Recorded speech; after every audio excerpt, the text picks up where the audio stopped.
Thank you, Senator Mikulski, and everyone here today for having us. In 1998, I began work at an engineering company in Michigan. When I was offered the position, they told me that the company did not negotiate salaries.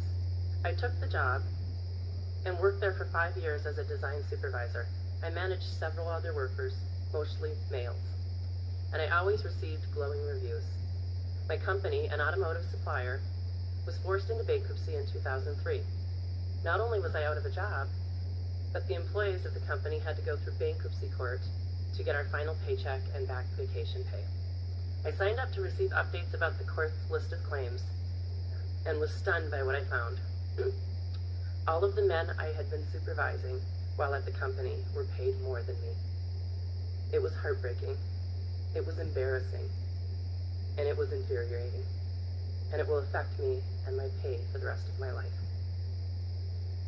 When I finally got my wits about me several months later, I asked my former supervisor about it, and he said that the men I supervised were the breadwinners for their wives and children, and that was probably taken into account. The company paid those men more than me, not because of their qualifications, not because of their experience, not because of their performance or their productivity, but because they were men and I was a woman. I was shocked and saddened. I never thought that this could happen to me. In my testimony, you'll hear a little bit more about my rave performance reviews so that you can understand why this was so shocking. I didn't know I was being discriminated against when I worked there. I was rebuffed in my attempt to negotiate.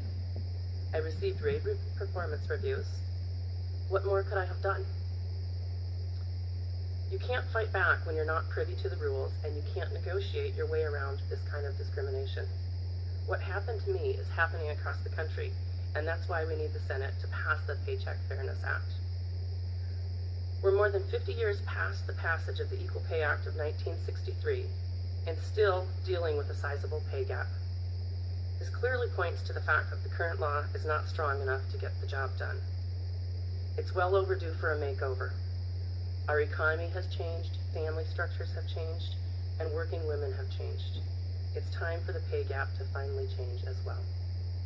My coworkers and I didn't talk about our wages because we didn't know what would happen if we did, and none of us could afford to get fired. The Paycheck Fairness Act would prohibit employers from retaliating against employees who share their salary information with coworkers or ask their employers about wage practices.